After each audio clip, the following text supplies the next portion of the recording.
Hello, ladies and gentlemen. Check out my Unit Lost t-shirt, although it's like back to front because that's how I have the webcam. Check it out, check it out. You know check what? it out. I had to put Limited mine. edition, limited I ain't worn edition. mine yet because I had to go in the wash when it arrived. Because inexplicably, it smelled of vinegar, but I don't know why. Yeah. It's really weird. I've never had anything like that where I've like opened a package and you've gone, "What? Oh Jesus!" Just went straight in the wash. But the quality is amazing because the first thing Kat did when I opened it, she grabbed the material and she was like, "Is this the one from Twitch?" They know, bloke. They know. It's may be delightful. Look, you see, I don't want to be sexist or anything, but I'm just going to come out and say this: women know about the quality of material. A man does not know this unless you are a man who's into fashion. I'm not sure where this is going, but when I get a t-shirt, I just put it on and I'm like, that's fine, and I don't care. Yeah. But this, even I was like, this is a bit like. It's quite good quality wherever it's made in Nicaragua or somewhere. I've genuinely put something on before and Kat has immediately gone, "That feels cheap." But not even touching it. Like, she'll just look at it and be like, "That feels cheap." And then I'll go, "Does it?" And then I'll feel it and be like, "Oh yeah, it does feel a bit cheap." They can tell they've got a sense. Like an amazing sixth clothing sense. But this is good quality. But the thing is, this is not available anymore because it was a super special edition Twitch thing. It may come back, but we'll have to see about that. Anyway, it's Pubcast, Mr. Kirioth. This is where we talk about our week. The week in Unit Lost, basically, what's been going on, the games that we've been playing, and I'm getting really close to my webcam, so this is probably ridiculous, so I shall go back. The games that we have been playing, and I'm afraid to report I've only really played one game this week.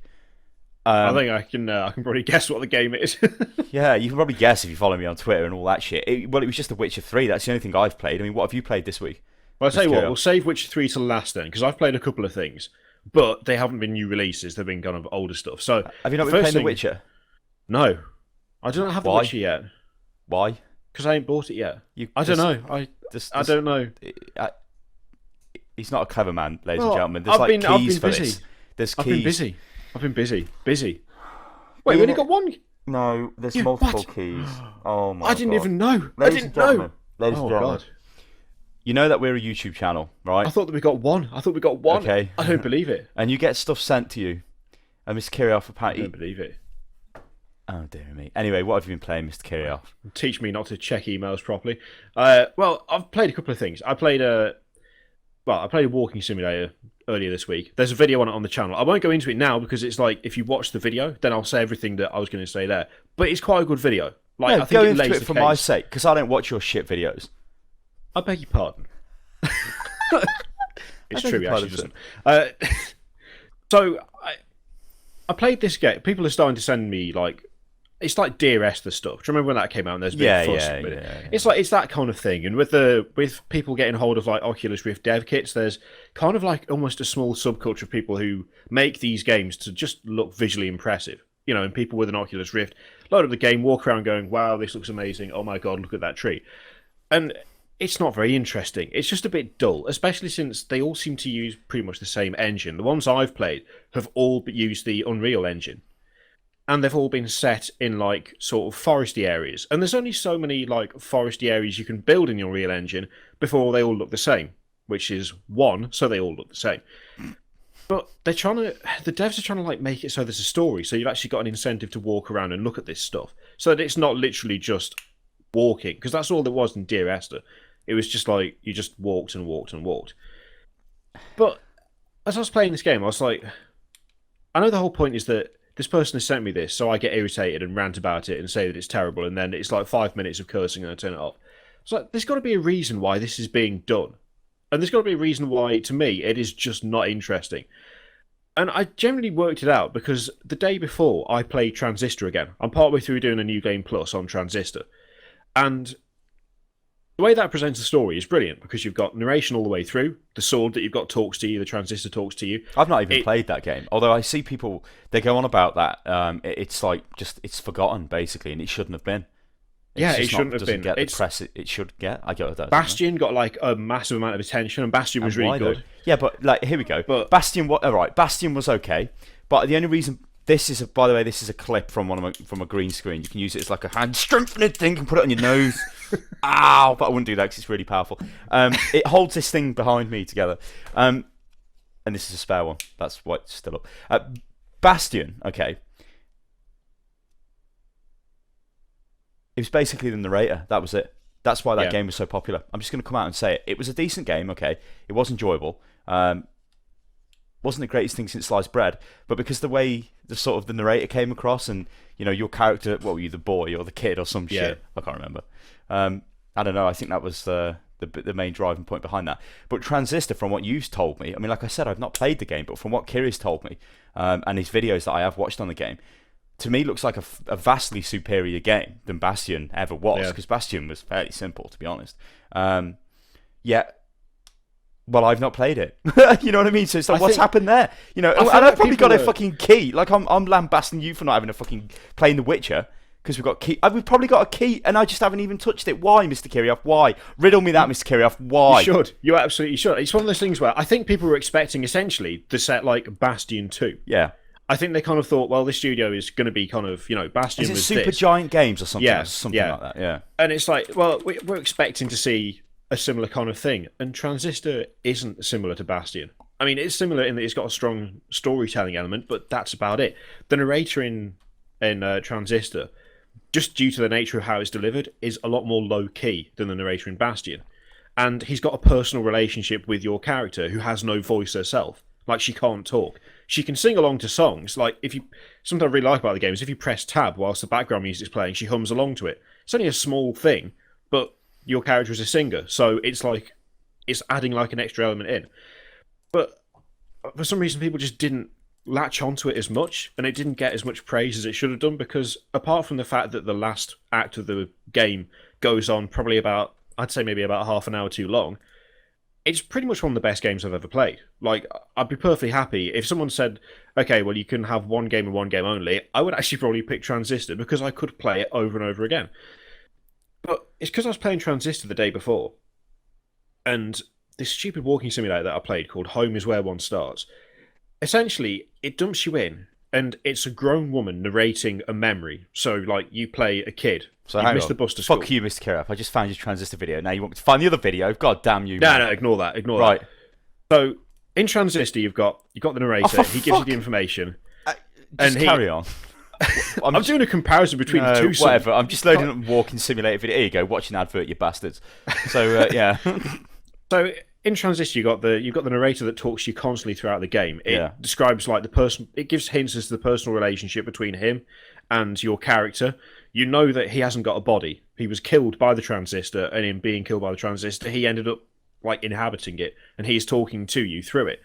Then when you pick up new abilities and stuff, they've got little pieces of the people that the Transistor has killed, like in them. So the ability is also the personality of a person involved in the story. And if you use it as a primary ability, then you unlock part of the story. If you use it as a passive, you unlock the second part of the story. And if you use it as an enhancement to a primary, then you get the third part. So the story is like layered piece on piece as you go through. And you build up like a picture of where you are, what's happened, who's been involved in it, and, just what has happened to the world and why are you the way you are now? What are you actually doing there? And for me, that was a perfect way of delivering a story. And it was, like, split up by these unique enemies that you fought. So, in terms of delivering the story, Transistor is, for me, pretty much the perfect game for doing that, because it's got a bit of everything. You can get by just by listening to the narrator. You don't have to read all this stuff, but if you do, you get a deeper understanding and you get more stuff out of it. It's kind of interesting that's sort of. Let's go back to face cams, and because I'm looking at this fucking brown stain of a whatever the hell game you were playing, and it's just killing me. What you just said is kind of interesting, because there is like a Dark Souls link to this, because Bloodborne is a great game. Okay, it's a good game, one of the best games that's came out this year. Performance is terrible. Don't let anybody tell you that it's not. It's fucking shit. Although I think they fixed the loading screens. They may have done other things since I've last played, but it's not going to be the best. It's From Software. However, in that game, now I'm not going to spoil it, because I know there are people who still will play through it, and I don't really want to drop massive spoilers on Souls games. That is a dickhead attitude, especially newer ones. I kind of know what's going on, and it's my first playthrough. Like, I know what's going on, sort of thing. Now, the first time I played Dark Souls, I did not have a fucking clue.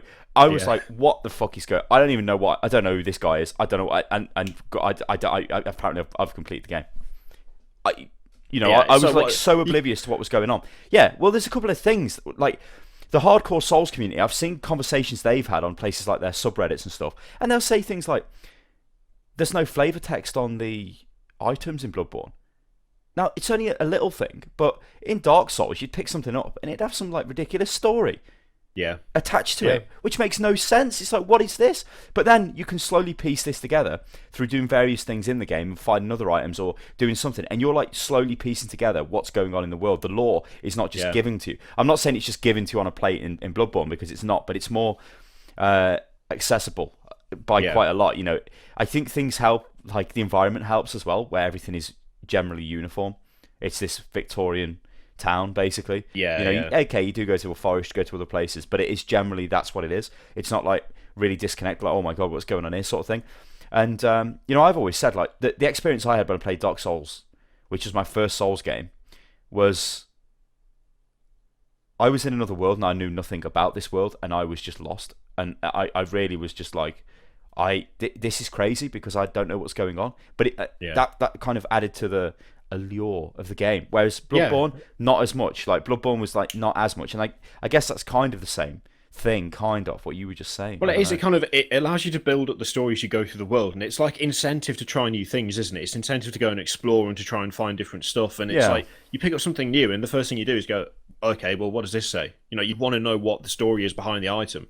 And in the same way, it's Transistor. You pick up a new ability, and it's look at that Vati guy. He has built an entire career just deciphering what goes on. You know, it might not be entirely accurate what he says, but the fact that the games give him a platform to come up with that kind of storytelling after the fact is like a testament to how like ridiculous the lore is in those games. And okay, he still does it for Bloodborne, but what I'm saying is it's not as extreme as the older games, especially not Dark Souls, which is probably, well, Demon Souls, yes. But I think Dark Souls even more so. Dark Souls 2, no, not as much. This is like an idiot's explanation of lore in Dark Souls, or in the Souls series as well. And then Bloodborne, probably the least. Yeah. You know what I'm saying? But it's like, in all of those games, there's a drive, isn't there? There's like, you are the character in the world, and you influence the world around you, and you discover what's going on. And I realised playing this Home is Where One Starts, it tries to kind of copy that in that it gives you a memory. Like, you are literally walking around some grown woman's memory of when she was a kid. And she narrates parts of it. But that's all it is. And that's the big problem, that I think, unless you're sitting there purely for the visual experience with an Oculus Rift on, and you want to look at nice scenery, I don't see the point in playing these games. Because even if they do introduce a story, they miss out one of the key features that makes games so good. Like, why do you play, like, Mass Effect? And why do you play Dark Souls? Why do you play Transistor? Because you might not be playing yourself in the game, you're playing a character, but you control that character. Therefore, you control the story, you control what happens, where you go, how you see it, and how you interact with it. Whereas in these walking simulators, even if there's a bit of story, you don't do any of that. You literally have no impact on the world around you. You just wander about aimlessly, and when you reach the right point, someone says, I remember this happened here, and then you move on. And there's no drive. There's no kind of... There's no get up and go. There's no kind of, I want to sit there and I want to know what happens in this thing. It's like... I mean, I was just showing them the video you were making, and I just thought, you know what, I'm going to just totally Google Braid Creator's next game, because I know this is the same type of thing. I can't remember what this is called, but The Witness, that's it. This is pretty much I believe it is... Yeah, it's a Myst-inspired puzzle game.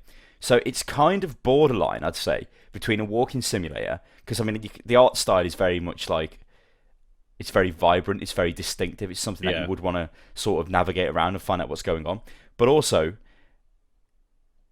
it kind of it throws puzzles in, I guess, to kind of not make it a total walking simulator type experience. I mean, I've got issues with these walking simulator games anyway. Like, I think they are games. I think it's okay that they call themselves games, but I think it's a game. It's, you know, like, what is a game? A game is an interactive, well, a video game. It's an interactive video, basically, I suppose. Yeah. Something that you can interact with and manipulate the way the game goes. And you can interact with these walking simulators because you kind of choose when you want to go to the next point. You know, if you want to walk around. Okay, they might be on rails, but you still kind of can do that. So is it any less of a game than another game? I'm not sure. But what I will say is I don't think it's a very good formula for a game. No, because it's like half. Well, it's not half-arsed, but it's like the Dear Esther. Everyone's fucking played Dear Esther. It's. I don't think it's very good. Visually, it looks pretty good, especially because it's using the Source engine, which is they did some good things with it. But it's like I don't. There was another game I played, right? I don't know whether you can remember this, Mr. Kirioth. I can't even remember the name of it, but it was like an organic exploration game. It was basically a walking simulator game, as we'll call them from now on, where you walked around this land and it was all like vibrant and multicolored, and things would happen. Like, but it didn't explain to you what was happening. Like, you could like click on a stone and it would be like whoa, whoa, and it would like make a noise. But then if you went to another stone and pressed it like a mile away, it might make a different noise. But if you did that in that kind of order and played a tune, something would happen in the world and it would change. And it was very much like, this is a walking simulator game. There was like loads of like obscure things, like very abstract the game was. I want to say Pround, but I don't think that's what it's called. Pround. Oh, you know what? I think it might be. Hang on, let me just check. Let me Google. Because I remember that I remember that name for some reason.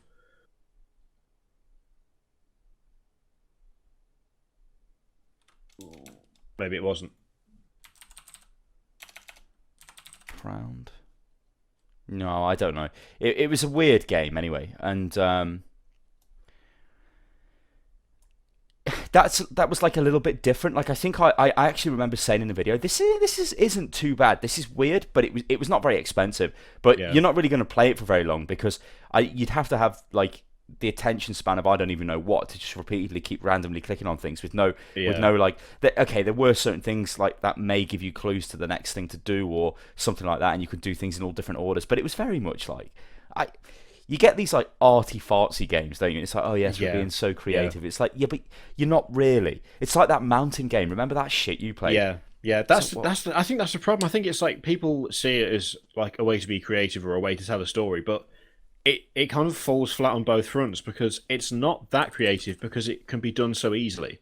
Like, if you look at I think I might have played 4 of these walking simulators like in the last couple of months through people sending them to me on Steam, and they all look the same. Like, the general look of them is the same, the feel of them is the same, even the assets they use is pretty much the same. And they're supposed to be telling their own story, but the best thing about video games is the fact that you can tell your story through like extraordinary events in extraordinary places, or extraordinary events in ordinary places. Whereas if I want to just walk through the woods remembering something, well, frankly, Cannock Chase is like 5 minutes drive away from me. I could just do it myself. It's like, it's not a new experience. It's not different. It's not unique. You can just pick it up anywhere from any of these things, which kind of defeats the point of them being games. Yeah, so what you're saying is, in a game you want to just be transplanted to some totally ridiculous thing which you cannot possibly do in real life. Yeah, I want something. But then why is this? It's hard, because this is shit. I agree. These walking simulator games, I don't like them, but I can still see why people would make them. But I don't know. I don't like these, because it's like halfway between a game and a film. A film you cannot interact with a film or a movie, but it takes you on a journey, and it's like, it might have twists and turns, and it's great. These walking simulator games, they try to do that, but give you the lead role sort of thing, where you can kind of go around and explore yourself. But if you're not following at the right pace, the story goes to shit, because the pacing's wrong, basically. So it kind of doesn't really work. Then the other way of doing it is these totally crazy abstract games, which are just like, just so bizarre you don't really know what's happening anyway. Yeah, so and then you're like, what is this? You know, it's really annoying. Just a strange medium, and I don't think it's hit its stride, and I don't know if it ever will, just because it's kind of imposing limitations on something that shouldn't really have limitations imposed on it. It's like, there's nothing exciting about walking through a forest, unless there's something like interesting or different about it. And just walking through somewhere and having someone say, I remember walking through these as a child, it's like, well, congratulations. You know, where's the impulse for me to continue with this? It's just not there. So I'm not going to, but thanks anyway. But yeah, that was I played that. That was the first thing I played this week, apart from Transistor, which I won't. If I sing the praise of Transistor anymore, people just get irritated. Is it the only game you ever play, Mr. Kirioth? This I need to ask you now. No, I played War for the Overworld as well for 5 minutes. Loaded it up. They still haven't fixed it. It's gutting. It's genuinely upsetting, because it's quite a good game, except it's broken. Like, it's enjoyable, but I loaded it up, and the level that I got sort of trapped on before, where it went laggy as hell because I had too many minions, I loaded that up. It took the game 5 minutes to load, and then it was at 1 frame a second, and it was instantly using 6 gig of RAM. So I immediately closed it down again. So your monthly update for War of the Overworld, still don't buy it. It still doesn't work properly. They're still patching it, because it's being patched like every other day, according to my Steam. But can it be saved? Here's the thing: can it be saved? Because no, at this point, no, it's gone. It's like all the buzz is gone. Yeah, You it's know, too I late. remember they did something Way too fucking late. stupid, like the narrator. They got like a famous narrator, and he did something. They with got Total the narrator Biscuit or back something. from the original And he Dungeon was Keeper like series. Total Biscuit, that was some shit. There was like a little video, which obviously would have drummed up a lot of interest in the game at the time. I don't know what that was about, but I don't care at all. It's like about this game. when they got the original narrator back, that was like hey Dungeon Keeper fans, we've done it. We've got the original narrator. And it's like, that's fine, but at this point, I need the to game oil was my released chair. the 2nd of April, Yeah. and they're still fixing it, and it still doesn't work properly. It's gone. And it's a shame, because as a Dungeon Keeper game, it was like exactly what you want. But unfortunately, if your Dungeon Keeper game comes out and it's not a solid offering, and it's buggy, and it's broken, and it crashes, and it takes up too much memory, and, you know, you can't condone buying it. So it's a shame, because I like it, but I can't ever recommend buying it now, because it's just like it's too far gone. And maybe pick it up if it's in a Steam sale, just because it's Dungeon Keeper. That's it. Yeah, that's it. If you love Dungeon Keeper, then you could probably look past some stuff like that.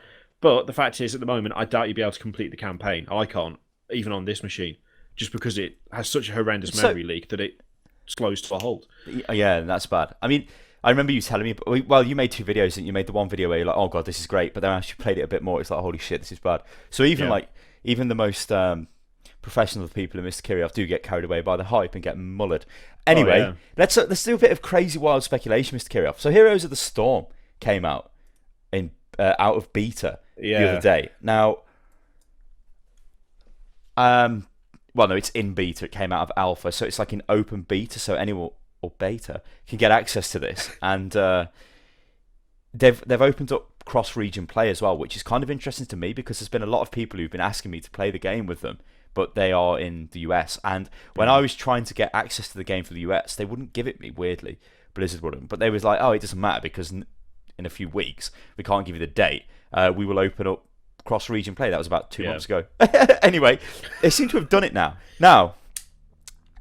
I've played it a little bit, and it always makes me laugh, this game does, because it's supposed to be the easiest MOBA to get into, the one that relies the least on teamwork, because everyone shares XP and gold, and, well, gold makes no difference, you share XP. However, it is actually the most dependent on teamwork, because when you put objectives all over the map, let's take the fucking Yar me doubloons, whatever his name is, where he fucking blasts his cannons at the enemy nexus, or whatever they call it in this game. Well, you have to collect coins, don't you? That drop after killing certain mobs, which spawn all over the map. And when you get him a certain number of coins, he will then fire the cannon at the enemy structures, eventually leading up to their base. And this does like massive damage, to the point of which you always need to fire the cannon. And if you repeatedly keep firing the cannon, you will win.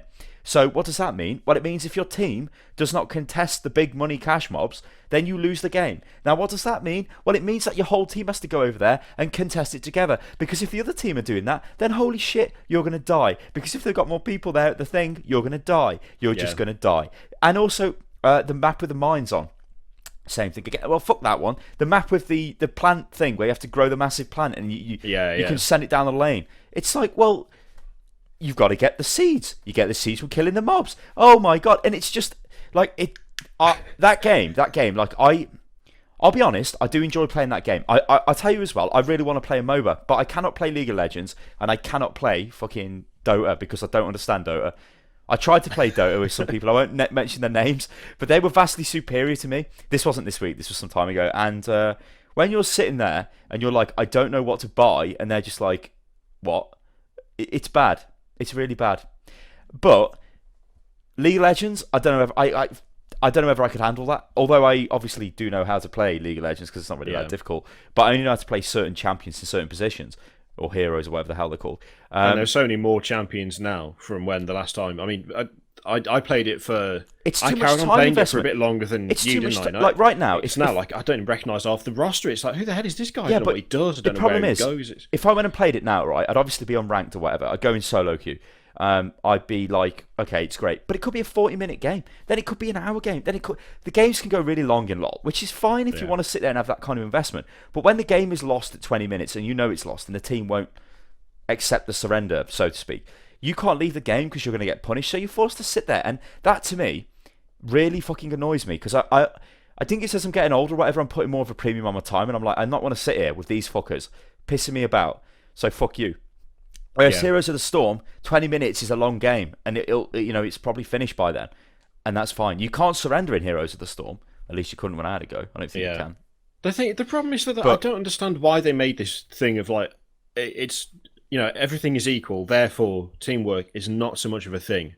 It's always going to be a thing in any team-orientated game where there are like well, it all depends on the team, contestable doesn't it? goals. Even if you're it didn't gonna have to- them, it would still depend on it, wouldn't it? Because you Yeah. you could not just go in and attack somebody and just hope for the best. You'd have to say to you set up ambushes, don't you? And you say like, we're going to push this lane and we're going to do that. I mean, from what I've noticed, okay, I'm not playing it at a very high level, guys, obviously, but there's not really lane pushing as such in Heroes of the Storm. There obviously is, but generally, whatever lane the big super monster's running down or whatever, it's a lane everyone just runs to because it doesn't matter. It's going to demolish half the fucking towers or whatever that are in the way. Like, it wouldn't be like, with let's say League of Legends example or Dota, bottom lane's been pushed quite well. That tower's at half health. That's where we need our super minion to go. It's like, no, that doesn't really matter. You can just send it anywhere. It doesn't really matter, sort of thing. Like our big monster dragon or whatever map you're on, you'll have some sort of thing. Like obviously with the cannon map where he fires his cannonballs, I think that kind of is random, but you just sort of carry on. But like the tactics, I mean, I guess at a high level there would be tactics there. So for me to say that is not right, but it just does. It seems like it is simplistic with tactics because all you've got to do is run to the objectives. As soon as the map state changes, the mines map where it's like the mines are now open, you just run down the mine. You just run down there and try and collect stuff as fast as possible. You've messed up. If severely. you don't go in the mine, you're a wanker because you've sold your team. Because if all the other teams gone in the mine and killed everyone, and then they get the massive fucking skeleton thing running up the lane, it's like, well, you've fucked yourself, and that's how it is. And I'm gonna probably stream this game over the weekend, right? I'm definitely, probably. I mean, you guys are gonna see this on Saturday. I may be streaming it on Saturday or something. I do want to play this game, but I don't know how long it's gonna hold my interest. But I do want to play a MOBA game. Now, there was another crushing problem I had in the past when I played it, where it had this insane lag, which apparently is fixed now. So that'll be interesting to see if that actually is the case. Yeah. Like, it had this stutter, and it was really fucking shit, that was. Yeah, because it completely disrupts being able to actually play the game because you don't know what's going on. It's like in that like split-second gap, something could happen that you've missed, and it's like... Wait, you know what? Talking about MOBAs, have you played the Games Workshop one, the Dark Crusade, is it called? Dark something. Is it Dark Nexus? Dark Nexus, it might be, yeah. I think it might be Dark Nexus. I've got a key for that, and I still haven't played it. And So I feel like I should, but it's just, I just don't know if I want to because it might make me sad. So it might make me sad. Not actually that bad, but it's not going to do anything. It will make you sad as well because why would a Tau Fire Warrior be able to kill a fucking a Terminator bloke?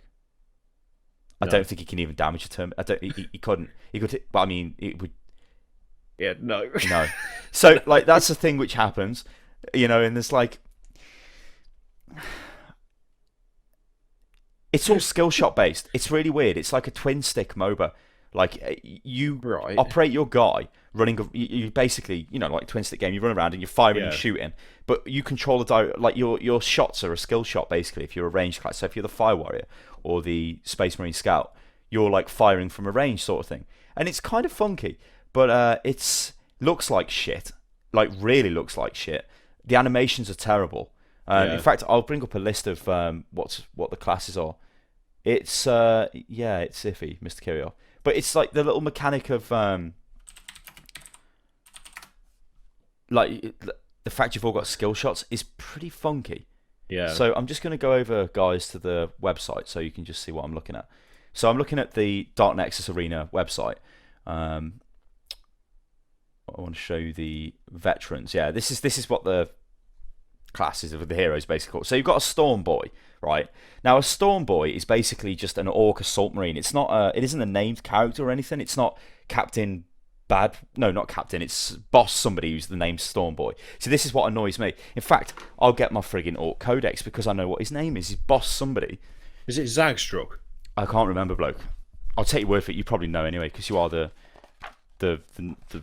man with all of the knowledge. I'm not huge on orcs, but I reckon Zagstruck sounds like it might be a thing. So look, Blitzer Bomber, no.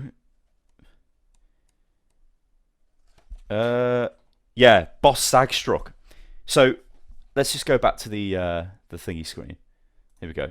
So you see this here, right? That there is Boss Zagstruck, right? He is basically a HQ choice for a fucking Storm Boy crew, right?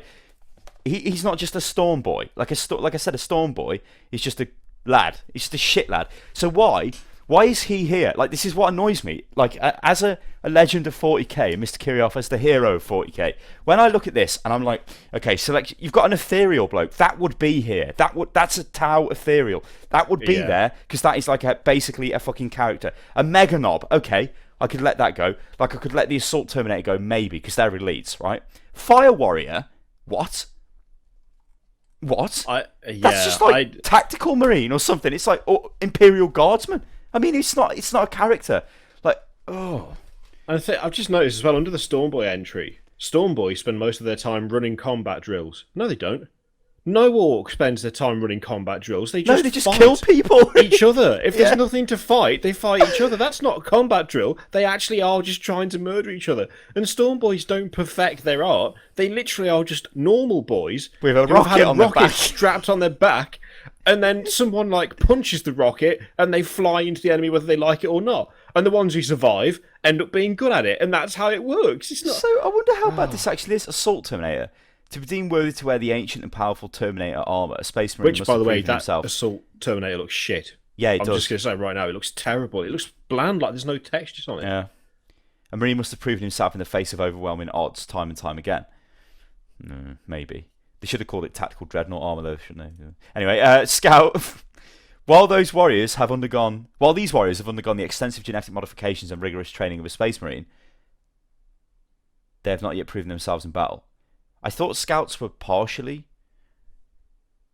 Well, yeah, and also they're not fully Space Marined up, are they? They're not fully Space Marined up. So what does it say they've undergone the extensive genetic modifications and rigorous training? They're the recruits. You go into you become a Scout, and then once you've done your time as a Scout and proven yourself, you become a full-on Space Marine.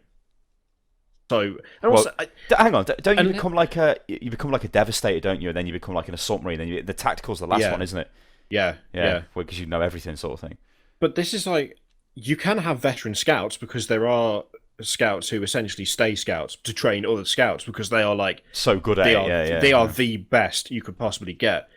But you wouldn't have a normal, like, just standard Scout described as a veteran. That's just poor naming on their part. What they're actually doing is they should just be called, like, I don't even know what you call them, but don't call them veterans, because a veteran in 40k is fucking solid. Yeah. It's like a fucking chapter master or something. It's not just some guy. It's a Storm Boy. He's like survived. It's Gaskell. But it's War Boss Gaskell, a fucking equal with a Storm Boy. No, he isn't, because he's fucking solid, bloke. It's like Gaskell. I would absolutely. Gaskell would be the Beast of Armageddon. Yeah. And it's like, as well, I mean, I've got Mega Knob open. I've got Mega Knob open, but it doesn't seem to load the video in. It just says, it does now. Knobs are the biggest, meanest orcs around, and Mega Knobs are the ones rich enough to afford a suit of hardened Mega Armor. Well, they ain't the biggest and meanest orcs around. For a start, fucking War Bosses are bigger. The armor turns already powerful into a non-stoppable killing machine. But, like, I don't know. Well, I'm going to come off this anyway, but it's like, when I had a little dabble in it, it's kind of funky the way it plays. You could kind of see from the videos there where you sort of have everything's like a skill shot, and it is sort of like a twin stick shooter in respect. Like, you control your character with WAS and D to run around. You don't like click. Like, you're clicking to like fire abilities off and stuff. So it's like the Smite version of or like Diablo on consoles. It's kind of, it feels like that. Like, it's not bad. It is a bit different, but it's just, well, it looks like it's made by a company that doesn't really fully understand what Warhammer is, and they've just sort of cobbled it together, because I don't know why you would. Yeah, you would have. I mean, what they should have just done is use named characters. There are so many named characters in the universe. You could literally have 20 from the Space Marine book alone. They've got the naming conventions wrong for a start, haven't they? That's the main issue. It should have just been heroes, and it should just be actual named characters, because there's like, as you say, there's more than enough of those. Christ, in any codex, there's more than enough of those. Yeah. Although, actually, you bring that up, is it kind of. This is kind of good timing, because the that YouTube video I sent you earlier on Skype. Oh, I never watched this. I don't know what this is about. God. I'll bring this up. We'll watch this chat. This is not. Viewers, you may think to yourself, this is clearly a trailer from the early 90s, but it's not. It's not. This is new. This is a new thing. So where is this on Twitter? I will. No, don't, because you'll break Skype. Please don't send me any messages. I can send you over to Twitter. I'll send it over Twitter. That's the way you do it. Yeah. Well, I'll probably find it. Hang on. Okay. Hang on. PC Gamer Games Workshop's future is being. Oh, you just tweeted to me. Hang on. Yeah. No, you haven't. That was somebody else. Hang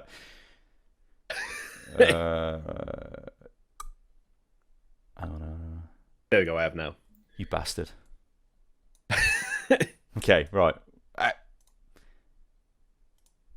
Okay, we will go over to the screen. There'll be no sound on this. Does it have like voiceover? It does, yeah. Yeah, fuck that. No sound then. You can just explain what's going on, Mr. Kirioth. Okay, to the monitor only screen and to the play button. So essentially, what this is a new game from Games Workshop. It's another reboot of one of their old franchises, which was Dark Future. I've never heard of this. It was like 1993, I want to say, maybe 1998. Okay. Well, it's essentially like Mad Max.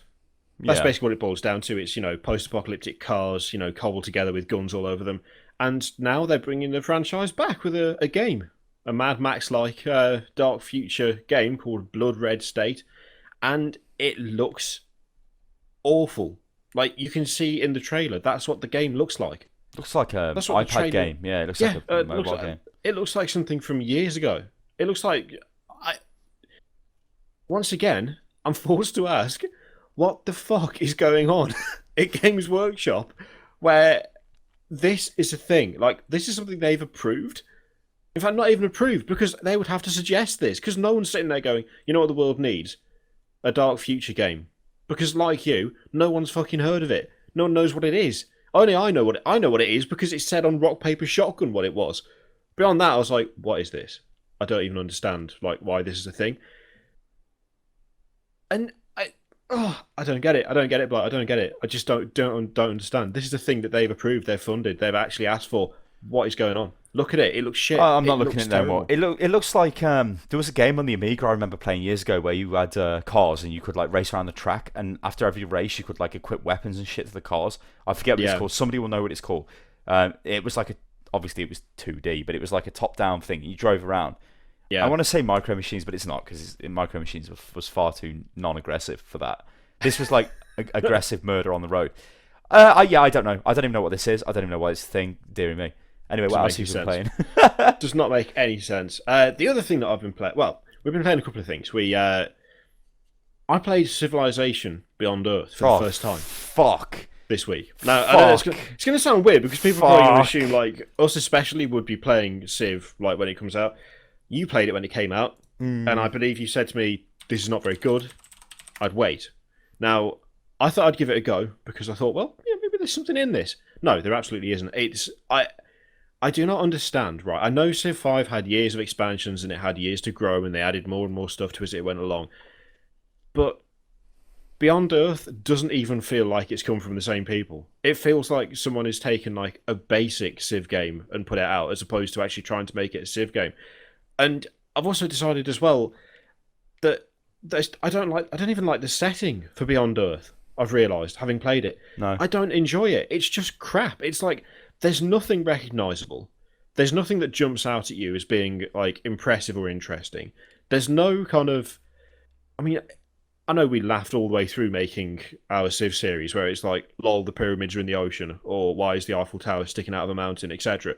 But at least they are relatable things, like, you know what that is. You know what it is, and the fact that you've got it in your city is proof of you have done something that is like, haha, I've stolen the Great Wall of China. It's like, it's interesting, it's funny, it's something that's directly relatable. In Beyond Earth, I was sitting there and it's like, oh yeah, increase wonder construction. All right, I'll build a wonder. Build it. I don't know what it was. Is that it? Is that it over there? What is that? I don't know what that is. I seem to have a new cylinder. Is the wonder the new cylinder? And it's the same for the units as well. It's just like, just guys in spacesuits. That's all of it. It's just guys in spacesuits and buggies and the occasional really shit-looking fighter. Yeah, the biggest problem with it is, right, that I made a video and I was just showing it off, which was the Civilization Beyond Earth, Why You Let Me Down, because that game, it is a stripped-down version of Civ, which is kind of to be expected, because how the hell are they going to sell expansions and DLC and God knows what? Yeah. They can't just give you a game of the level of Civ 5 with like all of its content and away you go.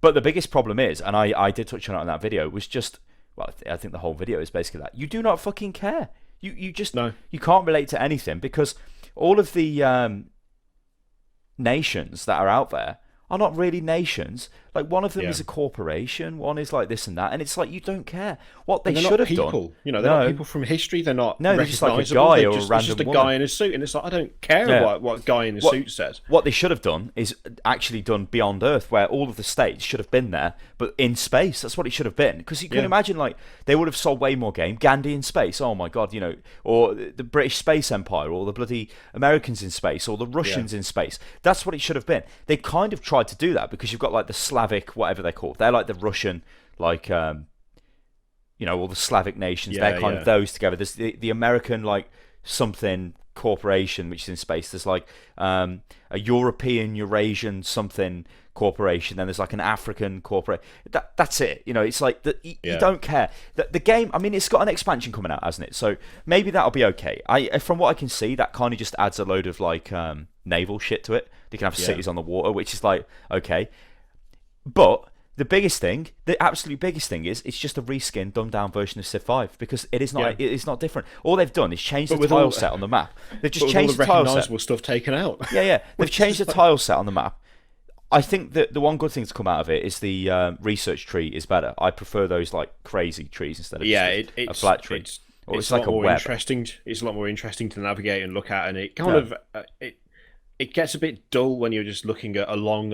It's just like a horizontal list, isn't it? Essentially for Civ 5, it's there's more freedom. Track. Yeah, there's more freedom as well. You can kind of like mix it up a bit better instead of just going through one thing. Obviously, they totally ripped it off from Amplitude Studios and Endless Space because they did that, but it doesn't matter. Take good ideas, but it really is a massive letdown. That game was a massive letdown, and I don't care too much about this expansion. Obviously, I'll check it out, but. Yeah, I'm just not excited about it. And something else that I found that really frustrated me was playing the single player. The element of surprise, like when you meet someone, is gone. Oh yeah, because it just tells you where they are. Yeah. They just land, and it's like they land, and then they have like an accelerated growth period where it's like, oh yeah, they landed like 8 turns after you, but now they're suddenly caught up and it's fine. And as soon as they land, they talk to you, and I'm just like, okay, so now I know where they are, and I know where they've landed, and I know what they've got. Brilliant. Fucking great. There's no exploration, there's no discovery, there's no kind of, okay, well I know where everyone but this guy is, so where the hell is he? Like that you get out of Civ 5 where there's no space as well. This is the stupid thing. If you had like one of the things I really liked about Civ 5 is if you had like the score up, there could be a player, like an AI player somewhere on the map. If you had like a massive map, which I usually do because I don't know why, but I really like just, you know, huge scale maps on Civ 5, and it would be like, this guy is top of the list. He's got the highest score. What the hell is going on? I don't even know where he is. I know where everyone else is. Where the hell is he? And then you find him, and it's like, holy shit, he's got everything. There's no element of that at all in Beyond Earth, because it's just like, by the way, here's everyone else on the map. He's there. They've all said hello. Off they go. Brilliant. And I'm just kind of. I started a couple of games, and I've played it for about 10 hours, I think now, and I suppose, and like again, like I remember going on about this, but the unit diversity is just not even. It's just not in the game. Yeah, no, you basically get a generic spaceman with a gun who, depending on what affinity tree you go down, so if you be like the aggressive one, see, I can't even remember. I don't even care. The red tree, he'll turn into like a different looking guy than he would if you went down like the gold tree or whatever. You know,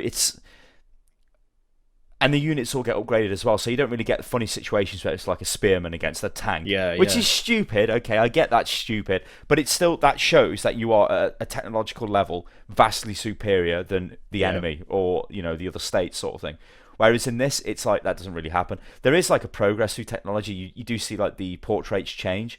For the leaders, they'll get like more technologically enhanced based on which way they've gone. They've gone more of like the cybernetic route, or they've gone like the living with an alien kind of route where they're more interested in biodiversity. It's just it's not a bad game, but considering where it came from, it's just something, it isn't done very well. I mean, I would have liked to have seen this game instead of the map being how it is on like one planet.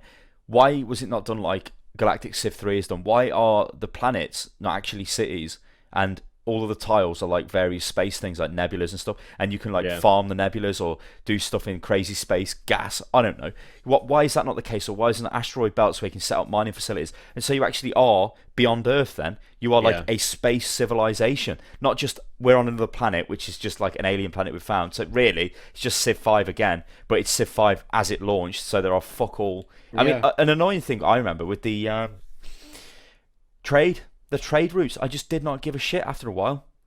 Yeah. And No, also, the way city states would just land. They just would come out of nowhere, make contact with you. It's like, I don't want you there.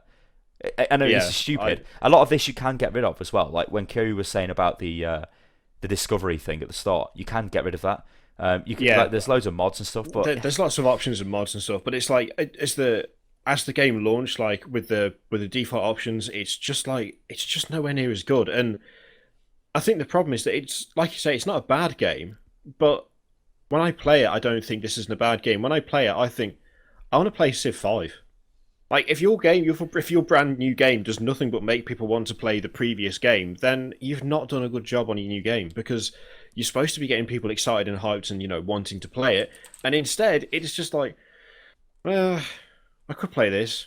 Or I could play Civ 5 because I know Civ 5 is better. So it's got more content and more options and more everything. So I've loaded up a website. This is called Steam Charts. This shows you like what games are being played currently by a number of players. It's not entirely accurate, but it's fairly accurate. So it says current players at the moment: 635,000 on Dota 2, 255,000 on Counter Strike, 68,000 on Grand Theft Auto. But you'll notice number 9 on the list is Sid Meier's Civilization 5 with 19,800 and something players. Where? And you can see it's kind of stable. Yeah, where's Beyond Earth? It's like, well, if I go to more, I probably won't even be able to find Beyond Earth, guys. It's just too pared down. It's too empty. It feels soulless as well because you don't have those brilliant recognizable things. Like that's one of the things I really like about Civ 5, the fact that you can build like any wonder from any civilization. I know it's childish. I found it. So I found the wall China, but it's the 72nd most played game on Steam currently, and it's got 1,600 players. So that should be it should be the other way around. I know, but it can't be. That's the problem. It should be, but it can't be because no company in the right mind is going to sit there and go, "Oh right, we're just going to release a game with shitloads of content, and it's going to be great." Yeah. And then we've fucked our other game because you know what's happened here? They've made a ton of money off the sales of that game because everyone would be like, "Shit, it's Beyond Earth, it's Civ. Everyone loves Civ." You get to it, and then you're just like, "What the hell is going on here? This is really shit." Then you're like me, you get the game, you play it for like fucking, I don't even know how many hours I've played it for. Not a lot. It's probably 15 hours, maybe 16 hours, maybe 20 hours. But let's be honest, in the grand scheme of Civ, that's like 10 minutes. So it's just like totally it's shit. like nothing, is it? Anyway, let's move on. What else has been going down? Well, the only other thing I played this week was City Skylines, and we played that. Oh yeah, with the European mod, which is really European. Yeah, we won't tell you what happens in the series, obviously, but we played Civ. Well, not Civ. We played City Skylines again because they released the European look, so that it's supposed to look all European. So we've done something based around that. That's going to come out on Monday. But just suffice to say, don't get your hopes up with it looking European because it really doesn't. It's like their idea of European is to take like some of the like bigger buildings and go, yeah, that looks not American. That'll do, and that's like all of it. All the houses look exactly the same. It's just like, oh, all right then. But yeah, I mean, Cities is still a decent game. It's still enjoyable, and they didn't ask me anything the other day on Reddit. Or an AMA, whatever you want to call it. Yeah, I think I've seen that where they were talking about the new features and stuff. Or it was quite interesting, and they're obviously still working on the game and trying to introduce new stuff, like introduce new content into it. And by the look of it, it's not actually costing anyone anything to get this new content into it, apart from them. Like as owners of the game, you're just going to be getting stuff as they put it out, which is really good. And I think it's, they've got a lot of feedback and a lot of praise for Cities, which I think is fair. I do think once you've played it for a certain amount of time, like it gets a kind of light, like it becomes kind of a bit easy. But the biggest problem with the game, try and change that. So. Yeah, the biggest problem is if you start the game without all the roads unlocked, you're fucked basically because the first areas you build will just be wastelands because to start the city off small, you have to have connections to the motorway. Then you need industry, then you need shopping, then you need residential. But if that's all in the same place off the road it gives you at the start of the game, unless you basically unlock everything, you can't really go through their kind of progression system very efficiently because you'll end up with a situation where you've got this sort of the main area of your town needs completely demolishing and rebuilding, which obviously makes the population suffer and everything else, and you end up with all these other problems. So yeah, I think it's like, it is a good game. It we've played it enough. I do enjoy it. I'd still recommend it to people. It literally is the new SimCity. It still needs a lot of stuff. It still needs things like crazy alien disasters and shit. That would be funny, like official stuff, like not just from mods. But there are also a ton of mods as well. Oh like, yeah, there's a lot you can do with mods. I mean, one of the things I really like about it is the fact that they have gone like above and beyond in making this easy to mod and making it so that you can pretty much do, like, put any building you like in it's there. Paradox, There's so many though. options. Paradox of the influence. They know that mods drive games to a vast degree. I mean, you look at all of the stuff for all of their other games. They know that you need mods because it will just keep the game going over and over again. Because basically, look at it this way: if you've got mods functionality and support, you don't even have to pay your guys to make stuff. People just make shit. Yeah. Look at Skyrim until they try and charge for it, and then it all goes to shit, and then they get. Anyway, I played The Witcher 3. Right now, you've probably been waiting for this. Maybe, ladies and gentlemen, you've probably been playing it anyway. So. We all know about the graphics, don't we, Mr. Kirioth? We all know that the graphics were not what they were supposed to be. Now, that's not to say the graphics are shit, because they're not shit. They're actually pretty good, but it's still not what they initially promised. So, you get like, Geralt is like, his textures are flat. Like, he looks very flat. His face looks good, but like his armor and everything, it looks kind of like it sticks out like a sore thumb. Now, this might be me being a little bit harsh because, like I said, it still is a visually impressive game, just not as impressive as they did say it would be. Probably the most impressive thing is the way I tweeted about this pictures I put out on Twitter of the light. Just follow me on that Unit Lost Gaming and you can see them, of the lighting effects, which are pretty good. And it's like, well, this is pretty good. Then the game crashed. Now it's like, well, this is not very good. Because apparently, after about 4 hours of gameplay, it will just crash. Which is bad, because it could crash at a point where you don't want it to crash, basically. You don't want a game ever to crash, do you? But luckily, when it happened to me, when I was playing it yesterday, it was just after a save. It was literally, I'd save the game, or I'd hit a checkpoint, and then it just crashed. Like, I tried to click on a bee's nest. I was like, oh, look, a bee's nest. Let's put my hand in it, because that'll be funny. And it just went, like when a game hangs, you just get the sound. I was like, what the... Went to Task Manager, it's like, it's not responding. Oh, dear. Did a bit of research. Harsh reaction to clicking on a bee's nest. Yeah, I was like, at first I thought, shit, if I clicked on like this bee's nest and it's some like crazy like instance it's going to take me to, because it was like the loading thing came up. I was like, oh, what the fuck? Like random like mentalness, but no, the game just crashed. I was like, well, this is bad. So yeah, I looked into it, and apparently this is a problem. I know a couple of YouTubers are having problems with this who are running like Let's Plays on the game, like going ballistic because the game keeps crashing on them. They're like, fuck, like, how can you record an episode if it keeps crashing and forcing you back to the next checkpoint? But if you ignore that, what you've actually got probably is one of the best open world RPGs you can get, because it's like, I mean, I've played it for, Steam will tell me, I've played it for a considerable amount of time, and I've only really just got out of the fucking start area, which really is the tutorial area, because it's like, when it's so obvious where it's telling you what's what, and things are set up so you go to this guy, and then this guy says this, and to do this you need to make a potion, so that's how you teach you how to make a potion, sort of thing. It kind of did my head in a little bit, but I was getting so like taken away with just how the game kind of is, because you're the Witcher, right? You're Geralt of Rivia, so you're just a guy who kills monsters, basically. That's all you do, and you do it for money, and you don't care about anything else. You do care about some other things, but I don't really want to spoil that. But let me just find the... Yeah, so I'm like 16 hours of playtime, which is pretty a lot, right? And I've only just really got out the nab area, basically. There's a lot to do. Like, like when I spoke about Far Cry in the past, 3 and 4, there's too much to do on those. Like, them games, I just look at the map and I'm like, oh, I don't care about this. The Witcher, it's sort of like that, but not really, because there isn't that much. There isn't like hundreds of things all over the screen. It's like, oh my god, there's quests here, there's quests there. There are a decent number of quests, but it's sort of like you organically find them. Like, I'm running around talking to... No, what was I doing? I was trying to find a well. Okay, so a well... This isn't a spoiler. I'm going to consider none of this spoilers, because it's just... I'll stay away from the main like storyline, but there's a well, okay, and there's a guy and his daughter is dying, right, and she needs this water out of the well, else she will just die, right? She needs pure water, and because it's a filthy medieval shitland, you can't get pure water, can you? But you can out of this well. But the well is haunted by this thing. I think it's a noon wraith or something he calls it. And it's like, well, okay, you don't know what it is. You speak to the guy, and he kind of gives you some, like, he tells you what it looks like, and Geralt's like, well, I think it's this, but we need to go and check. So you go over to check the well, okay, and it's like a crime scene at the well. It's like, well, what's gone on? It's like a little village that's clearly been burnt down, and you start looking around. You find, like, the corpse of a man who's been stabbed in the back, because Geralt's like, he knows, he's like an ultimate tracker. Like, he knows everything when he looks at, like, a corpse. He's almost like Batman, like he's a super detective. Yeah. He's been killed with a knife in the back. You can see there was no struggle. He was taken by surprise, blah, blah, blah, and all this shit.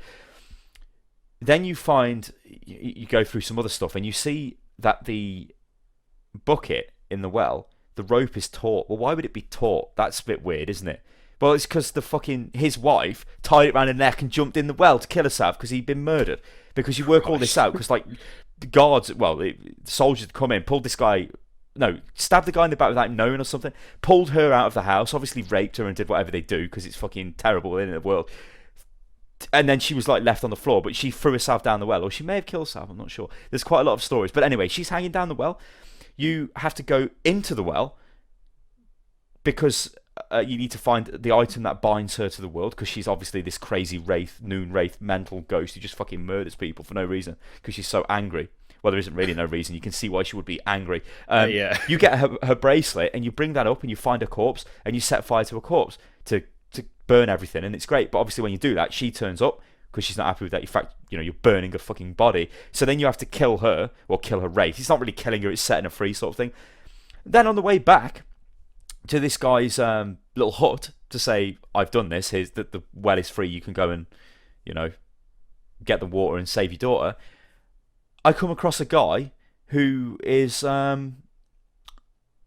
he's like a hunter, because there's wild dogs in the woods, and he says, "Can you help me with the wild dogs?" And I'm like Geralt's like, "Wild dogs? You've got to be making me laugh. I'm a witcher. I ain't got time for this shit. Like a wild dog." And he's like, but the thing is, when the Nilfgaardians, which they're not the enemy, like nobody's really the enemy. Like basically, you're in Temeria. Am I losing you here, Mr. Kirioth? No. You're in Temeria, which is like where the other Witcher games had taken place. Well, Witcher 2 took place. But Foltest is dead, and he was the king, right? And like it's all gone to shit. Temeria's been invaded by the Nilfgaardians, like unprovoked, because they just the emperor, the Nilfgaardian emperor, just fucking wants the place because whatever. But they're like from the south. They're like the Dornish from Game of Thrones. You know what I mean? They're like from the south. Like they're like kind of like Arabic kind of thing. Well, they're like marauding all over the fucking northern European land, which is kind of Temeria, I guess, because they keep calling you like Nordlings, filthy Nordlings. I hear Nordling women only wash twice a moon or something like that. It's like, oh, disgusting. But anyway, I found this guy, and he's like, "Oh yeah, there's loads of wild dogs. You want to help me?" And I laughed at him like, "You joking me, mate? I'm a fucking witcher. I ain't got time for this shit." And he's like, "The thing is, when the Nilfgaardians came through pillaging and raping, they've got a nasty habit of killing the men of the houses, raping the daughters and the wives, and then just basically giving the dogs a kick, so the dogs run off, and they form these packs in the wild." And it's like, okay, well, that sounds terrible. So I'll come and help you then, because it says like men won't kill dogs because they like dogs, but they'll kill other men. It's fine, and they'll rape women. That's fine as well, and children, because this is the Witcher guy, so it's like horrendously bad. So I go with this guy, and we find a dead guy in the woods.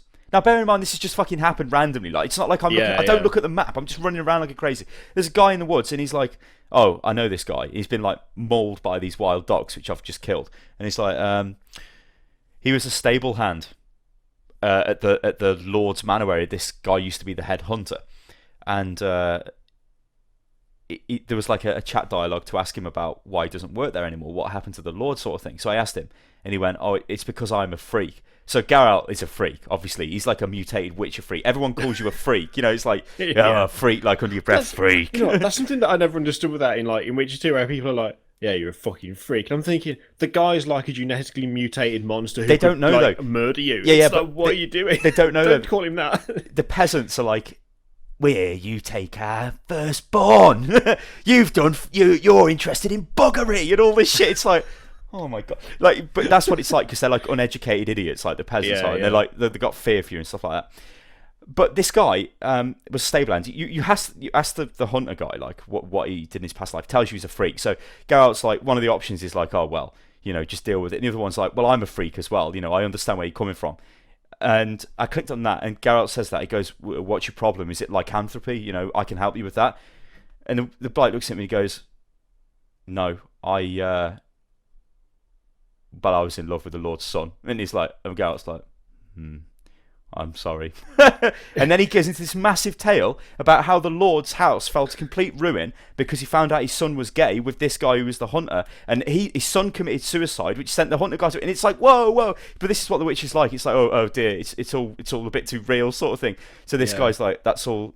All I do now is I just hunt in the woods, like. And so that literally happened from just doing some other quest, which was. And then I go back to the village, and then there was another little. I'm going to get totally carried away. There's another village which was like a little village, and there was like a little hut on the river, right? And there's a granny banging on the door, and I started talking to this granny, and she's like, she just keeps going on about a pan, about a favourite pan. I gave my pan to this person. Where's my pan? And it's like, what the hell is this dialogue? It's like really weird. I was like, I haven't got time for this. What are you talking about? And she's like, but it's me pan, me favourite pan. I'll give me pan. And it's like, okay. So I kicked the door down. I blew a door down with R, which is like force push one of your signs. I blew it away. Went in there, and there's a guy in there who's dead because he's the Witcher. There's a dead guy in there who's like rotting away. And there's the pan, which is like sparkling clean because the guy stole her pan because it was full of soot, because obviously she doesn't clean a frying pan thing, and used it to write a letter, which he then burnt, but you've got like half of the letter, and it's like, well, what's this letter for? And then I come out, and the woman's like, you got my pan? I'm like, here's your pan. She's like, oh, thank you for the pan. Have some cooked apples. It's like, and then she's like, this ain't my pan. I can see my face in it. It's like, what the fuck? It's just so stupid. But then, like, you go to, because you're a Witcher, you don't really have allegiances, but in Witcher 2, you did work for Foltest, who are the Temerians, and you got, like, heavily involved in, like, the political aspect of that. You still don't kind of like them, but you sort of worked for them. It's all very weird. You don't mind doing things for the Nilfgaardians, so you go to their like fort in the region, and you start talking to their commander, like the general of that. And he isn't a bad person. He's got a peasant in front of him. Like, you walk into his office, and he's got a peasant like in front of you, and he's saying to the peasant, "We need grain, right?" And he's like, "Please, my lord, we'll do our best to get the grain on time." And he gets his hands out, and he's like, "Look at my hands. You can see the calluses. I am no lord." He says, "Do not call me that. I was a farmer." He says, "How much can you give me?" And he's like, "My lord, we'll probably do 40 bales, my lord." And he's like, "We'll make it 30 then, and that'll be fine." And he's like, "Oh, thanks, my lord, for the generosity."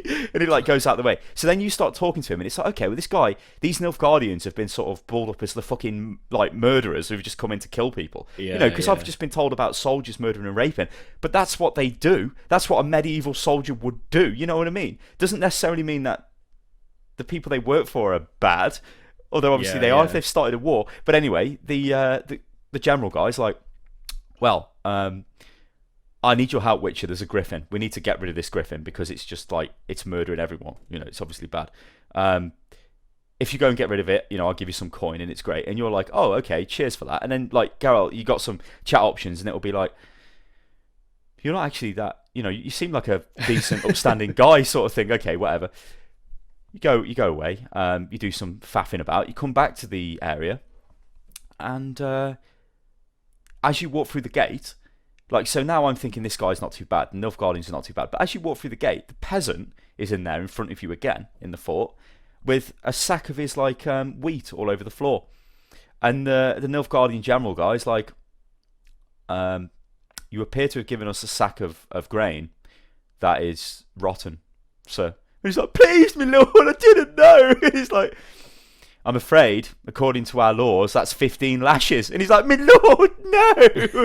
So then he gets dragged away, and he's getting like lashed to shit. And it's like, oh dear. And now while this is going on in the background, you talk to the Lord, because obviously you've completed some work for him. And he's like, yeah. Well, not the Lord, the general. And he's like, okay, it gets a bit heated because Geralt's like, what are you lashing the guy for? He's an idiot peasant sort of thing. He did what you asked. He can't help it if it's gone off a bit. Like, it's not.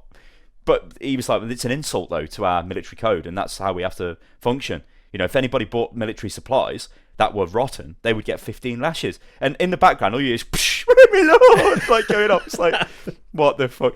But then like you get given an option, like you can snub the guy. You can say like, well, fuck you, mate. I don't want your money. Just fuck off. But because I'm a witcher, I'm like, okay, I'll take your money. Because he's like, one more thing before you go. I best pay you because I don't want people to think that I'm some sort of jerk. After he's just ordered this guy to get lashed to shit. So starts getting like the shit beaten out of it. Yeah, and some of the options are time sensitive, like dialogue options, like in the Telltale games, so you've got only a certain amount of time to do it. So it's like, what do you say yes or say no? And I'm like, well, no, I need the money, so I say yeah. And Geralt just looks at him, grabs the bag, and walks off. Like, doesn't say anything to him, and it's like, okay. But then later on, you meet him again, and you talk to him, and he's like, oh yeah, and he's like talking to you as if you're his chum, but you don't like the guy. You're a fucking idiot, mate. It's really good. Like, you sort of get like, well, I'll tell you one more thing as well. There's a quest where. I call them quests. They kind of are quests because they're in your quest log, but it doesn't feel like a quest. It's not like, oh, walk up to a guy, gives a quest, do the quest, and that's it. It's like you are in the world running around. And there's a guy there with this big, massive, like, Doberman called Hussar, and he's sitting like he looks depressed. He's like this. He's sort of sitting down, like, at his house. And you talk to him, and he's like, oh, are you a Witcher? Like, yeah. He's like, my brother fought in the... Because they all talk like this. I'm not putting this... This is literally how they sound. They're like, my brother fought in the battle against the Nilfgaardians that we lost. The battlefield's just over yonder. And he's like, oh, my brother never came back. It's like, oh dear. So Garrett's like, well, your brother's probably dead. Because the best way to explain him, he's like us. He's like a modern man, like in terms of intelligence, talking to like these complete fucking cretins. Yeah. And he's like, well, your brother's probably dead. In fact, I'm pretty sure he's dead. And he's like, but me lord, can you help me? And it's like, oh god. So what do you do? It's like, it's almost like having a child asking you for something. So you can say like, fuck off, I'm not doing this. Or yeah. And I'm like, okay, I'll help you out. And he's like, oh, follow me, my lord, let's go. So then you follow him, and you get to the battlefield, and there's I think they're necrophages. They just eat corpses basically. Now the common man think like he's got a really good bestiary in the game, so you can read like what everything is, all the history and stuff. And the necrophage thing, it's like, I think it might be a drowner. No, I think it's a necrophage. It's like the common man thinks these are like abominable creatures who are is basically gonna kill people. But really, what they don't understand is that they are basically performing the function of a vulture. They are getting rid of decaying matter so it doesn't spread infection. So they're actually required, but the common man just thinks it's like this monstrosity that's going to murder them and all this shit, when really they only eat dead people, right? They don't kill people unless they're feeding and you run up to them, which is where the problem with you get, like when you get to the battlefield. So you get to the battlefield and there's like hundreds of corpses all over the place because it's a battlefield. It's like, oh god. And Garrett's like, how are we going to find your brother? And he's like, my lord, the boys from the village, they all painted a little white flower on their shield. If we see that, my lord, we can find him. So then you're like running around trying to like identify you find it, and it like you can use your Witcher senses and go, oh, maybe this is it. Hussar, which is the brother's dog, will come over and smell it and be like, no, like, that's not the one, my lord. It's like, oh god. So then you find his shield. The dog smells it, and the dog just runs off into a nearby woods. So then you got to follow the dog. And when you get there, like, I mean, well, let's just think, where do you think this is going, Mr. Kirioth? Well, I'm kind of going to assume that the brother has either been devoured somehow, or he's been like kidnapped by dogs or necrophages, or he's like turned into something horrendous. It's got to be something bad for the lad. Yeah, so that's what I thought. So you follow the dog, and there's like an abandoned hut. You go in the hut. Well, from the window you can see there's a man in there like talking. It's like, what's going on there? You go in there, and it's the guy's brother. But there's also a Nilfgaardian soldier there who's got his leg twisted back to front. The guy's brother's been like stabbed and bashed on the head. Like, you speak to them, and the brother says, well, what actually happened was I got hit and I got stabbed and then I got bashed over the head, and then I don't remember anything else. The Nilfgaardian guy got his leg twisted back to front, so obviously that's quite incapacitating. So he's on the floor, like, and he just stayed still as the battle came to a conclusion and whatever. But then, when everybody had left, he crawled over to the Temerian soldier, which is the brother, and dragged him into this hut, like, for protection. And they've been there for 2 days, like, since the battle, and they've been like getting friendly and talking to each other.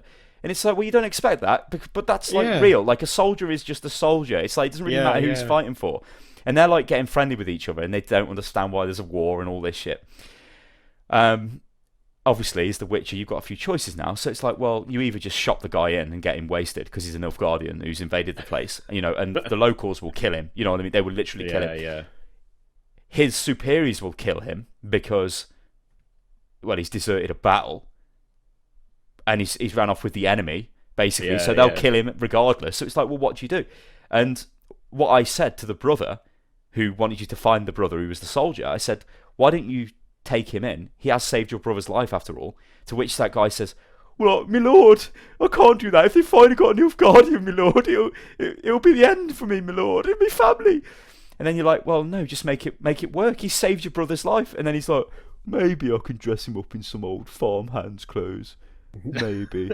And then that's the completion of that quest. But there's like a load of different ways that could have ended. And just the way it went down, it's like, okay. And now all of this is taking place in this stupid start area. Like, this isn't even really the game. Like, I'm just running around all crazy. You can see why this is like... If I'm coming out of a game and I've got tales to tell people of that game, that's a pretty good game. Just like random things which happen. And... It sounds like those random encounters you have in Skyrim, but more like... Which was the best thing about Skyrim, when you just found something and it went to the next thing, Yeah, it very much is. It's like, it's very, like, you've got to be prepared that it's going to probably be rape and murder, which is the cause of whatever's happened. They'll just be, like, you go into a bar and you're talking to people in the bar and they don't really like you because you're a Witcher. They know that you're a necessity because the Witchers keep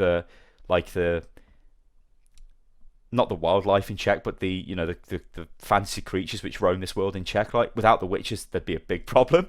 So they kind of tolerate you, but they think you're like a crazy creature yourself and all of this shit. Yeah. When you come out of the inn, there's these. Well, you can see these three guys standing outside the window, and they're looking a bit shifty, like they're waiting, like what's going on. So I'm doing my business in the inn, talking to people. I'm doing. Decide that I've had enough. Walk out the door, and he's like, "Here he is, lads. Here's the child snatcher." It's like, oh, for fuck's sake. And they're like, we're gonna do you. And it's like, okay, you're gonna do me. And then Garrett's like, I think you're gonna need more than 3. The guy's like, let's do it, I'll do him. And then the big one comes up to you and it's like a fist fight, and you drop the guy, like, and he's like wasted, knocked out. And the other two rush in and you batter the pair of them, and it's like, well, welcome to the village sort of thing, because that's how people perceive the witch. You're like a massive social outcast, and they don't really want to be seen with you. We go back to this inn a bit later on, and there'd been some problem earlier on in the inn because it's a Temerian inn, isn't it? It's a Temerian city, so they've got like the Temerian colours up. The owner has to take them down, because if she doesn't, the Nilfgaardians will burn the place down, because the Nilfgaardians have basically conquered the area. But there's loads of like Temerian sympathisers, isn't there? And they're like, my granddad was in the Temerian arms. You're removing you're a disgrace to the, And it's like, well, yeah, it would be like suddenly. Well, it would be, if you were a conquered people. It's like, well, no, that's our thing. You can't take that down. So the innkeeper's in a really hard place, because she's like, she wants to display the Temerian things because all of her customers are Temerian. But if she does, the Nilfgaardians will burn her place down and lock the doors with her in it, which is bad. So she doesn't want that. She's making a fairly sensible survival choice of, we're going to have to take it down. But they're like, no, you're a traitor. So it's getting all heated in the pub, and it's like, okay, it's getting a bit heated. And then a woman goes up to the bar, and like, again, the Witcher doesn't care if it's a woman or a man or any of that shit. None of that cares. A woman goes up to the female innkeep and starts ranting and raving. Clearly she's had too much to drink. Like, you should put the Temerian colours up. And she's like, I can't. And she explains why again. So this woman starts to get a bit aggressive, to the point of which she grabs the innkeeper's head and repeatedly smashes it into the fucking bar over and over and over again, like this. No! And it's just like smashing her face in. It's like, oh my God. So the Witcher and his Witcher friend there at the time, obviously, you can't have this going on, because the people are idiots. You've got the Witcher's there to help the people. So they stand up and they're like, no, get off her, what are you doing? Well, all of the pub takes offence to this, don't they? So they all stand up and they're all coming to kill you because they've got the swords out and shit. So what actually happens, because of the way I took it, because I stepped in to defend this woman, I killed the entire population of the pub, apart from the innkeep. So they're all dead, right? And you turn around to the innkeeper and you're like, okay, it's fine now. And she's like, get out of my pub, get out of my pub. Which she would do, but she was friendly to me before. But because I've just killed her entire fucking, You've just murdered her clientele. Yeah, and left the bodies all over her property with blood all in the floorboards and stuff. Yeah, but you've got to think, like, what's the consequences beyond that for her? Well, now, who's going to go to a pub? Because everybody's just been fucking murdered. She'd probably get... I wouldn't be surprised if when I do go back there, she's dead. She's been, like, hung or something in the town because of what I've done. The pub's been burnt down because she's been, like, accused of killing innocents for no reason. And and this is exactly how it's like. And that's the thing, there's no winning that situation, is there? Because if she takes it... Hello, dog. If she takes the colours down and then the people in the pub beat her to death and then the pub gets burnt down, then she's dead and the pub's burnt down. But if you murder all the people for trying to beat her to death, she's now got no business. She's got a pub full of dead bodies, and someone's probably going to walk past and go, It wasn't because the pub was going to murder her, because the woman smashing her head into the table, into the bar, probably would have killed her. It's because you've pushed that woman out the way. They all take offence to the fact that you've pushed a Temerian sympathiser out of the way who is arguing their point of view. So they want to kill you, not the innkeep. But because you've killed them, obviously, like you said, it then just falls on the innkeep. It's like, well, the innkeep likes witches and hates Temeria and loves Nilfgaard, so it's like, you're just like the worst. So I wouldn't be surprised if she is dead or something. You'll probably go back and find that the population of the town who weren't in the pub have locked her in the pub and set fire to it. So she ends up having like the same result as if you just let it happen. And it's like either way. It's like that scene from Braveheart. It's like Braveheart in it, where they they're coming together for a meeting, aren't they? And they drop the thing down and burn them all in the hut. Yeah, it's like no matter which way, no matter which way you go with it, it's like that poor lass running the pub is gonna have a severely bad time with it, no matter which way it happens. Yeah. But I like that in games. I really like that in games where I feel like it's a thing, like it's a really overused trope in games where it's like, what the hero does is like correct or doesn't have that much of a consequence, especially on like side missions. Like when you look at stuff like Mass Effect's a good example of this. Yeah. If you go full mental in Mass Effect 2, like my female Commander Shepard. Yeah, where they have all like the black. Oh yeah, she looked fucking mental because like there's a bit in Mass Effect 2 where a reporter asks you about something and you've got the option of just punching them in the face. I did that. But there's no consequence to that in that game. It's like, you punch a reporter in the face. But that's it. There's not really anything that comes back to her. It's like, well, now she's got, like, I don't know, PTSD or something, or she got fired or something like that. You never hear about it again. But in games where it's like, you've got to make a hard choice where no matter what choice you make, someone else loses. I like the fact that it will then actually just say to you, yeah, no, it didn't matter what you did there because it was going to end badly either way. So when you go back to it, it's like, here's the direct consequence of your actions. And I like that. Even like when I was talking to the hunter and he was telling me about his, the fact that he loved the Lord's son. The Lord's house went to ruin because the son, well, he's going to give him no heirs, is he? So he just was like drinking himself into oblivion. And that has happened. That type of stuff does happen and it has happened. And, it's just like, that's what I really like about The Witcher. And The Witcher 2 was like that as well, where... I mean, I remember in Flotsam, which was the like the crazy, like filthy village that you went to. I think when you walk in there, people are just being hung for no reason. Like they're just hanging people, and like you can choose to like say no, or you can just sit there and be like, oh, fuck it, because what can you actually really do? Because by helping them, that may have another consequence. But Witcher 3 takes to a whole nother level. So when I've seen reviews of this game saying that it is like the GameSpot 1 10 out of 10, calling the game 10 out of 10 the best ever is an impossible thing to do, but. It's the best game I've played all year, but you need to enjoy RPGs, right? And you have to be willing to sit there through extremely adult content, because if you want like a fantasy World of Warcraft, everything's fine and dandy experience, you are not going to get that. Because you're going to get my 12-year-old kid has been raped and murdered by this guy, but we can't do anything about it because this guy's going to fucking do this, and you can't even do anything about it because if you do that, then it will come back on the family and they will die. So it's a really bad situation. What do you do? Well, I'm afraid you can't do much. And it's like that thing as well of, I think a really good thing about The Witcher is the fact that you've got this hero who is also not really a hero, and he's not treated like a hero. Like in Skyrim, when you go around, quite often people are like, it's the Dragonborn. In Witcher, I mean, I don't recall really ever in Witcher 2 someone going, oh my god, you're Geralt the Witcher, you're amazing. Instead it's, you fucking freak. It's like most of the people don't react the same way they would to normal heroes. It's like they might kind of respect you, but in a fearful way. It's like, oh god, it's not this guy again. Because they don't understand, like there are some like educated people in the world do know who you are, and they'll be like, oh, Geralt of Rivia, the assassin of kings and all this shit, and it's like, well, yeah, hello, because they know what you do, and they know that you're a necessity. You're like a necessary evil, basically. Without you. You are like a massive social outcast, and you are extremely powerful compared to normal humans because you've got like well, saying you've got super strength isn't right, but you're mutated to sort of like you don't have super strength, but you are. I So guess you're just considerably stronger. It's not like you can pick up like boulders and throw them out of the way, but no, against a normal person, No, you you're can't. like you're a lot more. You're faster, basically. You're faster. You've got better senses. Your senses are more honed. You're like you can make potions which enhance you. Basically, you can make combat drugs. That's what they are. That'll do certain things to your body, but you can't keep taking them because if you take too many, then you'll be fucking like you'll start dying because your toxicity goes up. Which is why the witches are mutated. They undergo like a mutation ritual to sort of allow them to be able to do that to themselves, and also their eyes look different. If you see, they've got like cat's eyes.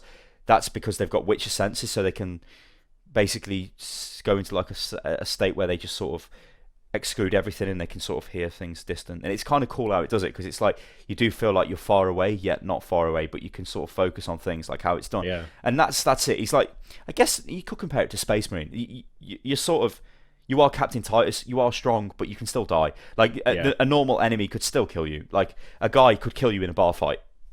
Could just stab you and you're dead. And it's like, well, that's it. You're not like some legend, but just because of everything that you sort of stand for and all the general population are so scared of you sort of thing. But when you do see like the educated people from universities and stuff are like, oh, hello, it's Geralt of Rivia. You know, we don't really want to mess with you sort of thing. And when you stop meeting like the political elite and stuff and you speak to them, they know who you are. They know what they need you for. And it's very like, I don't know, it is a good game. It's a game that I'm really looking forward to playing again. And in fact, I probably would just be playing it right now if I wasn't doing podcast. What annoys me is I think it's a game I can't really stream, Mr. Kirioth, because I wouldn't say much because you can't. There's too much going on. It's like last night. Well, I say last night. We record this on a Friday, so on a Thursday I didn't stream. It's because I was playing The Witcher 3 because I would like to have streamed it, but it would just be like you can't really provide commentary on the game because the game provides its own commentary.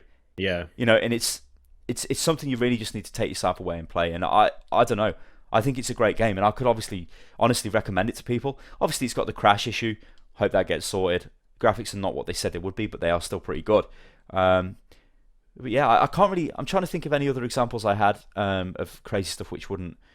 Actually, there's like nice little touches as well. When you kill a monster of note, you strap its head to your horse.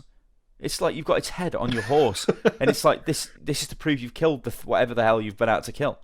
Does it stay on the horse as you go around? So like your horse steadily gets. Well, mine did. The guy, yeah. So this was kind of the Griffin quest from the Nilfgaardian guy, and after I did it, it was still on my horse. So I don't know whether that I just keep it. But that maybe you do. It's like a trophy thing. I don't know. That would be neat. Like if as you go along, you get more trophies that. As you walk into places, I'll just oh my god! Look at that. Before we end this, guys, I'll just explain what happens with again, this is another good example of like just the way the world is. There's two griffins, yeah. There's a female and a male, but you don't know this, right? You need to get rid of the griffin, which is extremely aggressive, and it attacks you basically at the start of the game, right? You see like a guy get attacked, and you shoo the griffin away, sort of thing. A griffin is not like a griffin you would imagine from like World of Warcraft, which is this regal beast. It's like a horrendous fucking crossbreed between like some horrendous creatures, and it is called a royal griffin, the one that you get, but there are different breeds of them.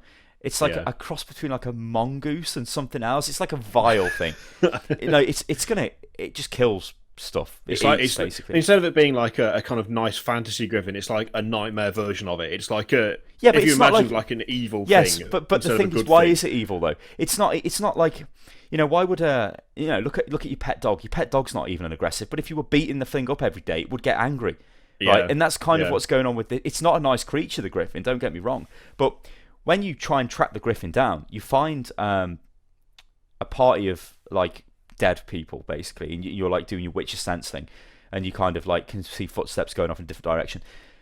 The reason why all these people have been killed, as you find out, is because they actually went to the Griffin nest, and they were Nilfgaardian soldiers with their corpses all around, right? They'd obviously been sent out by their garrison commander to kill the Griffin, to get rid of the threat, because it's obviously they're not a threat as such, but you don't want them around because they may kill your horses for food and stuff like that, you know, if it's not protected. So they sent the soldiers out to kill it. And the soldiers, on there is a big female griffin, butchered, and Geralt's like, it's clearly been killed in its sleep because it's got no blood on its talons or its beak, and it's been like lacerated all up the back. which is obviously bad.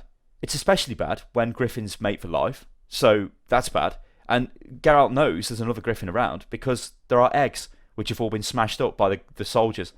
So when the male griffins come back from hunting, it's like, well, everybody's dead.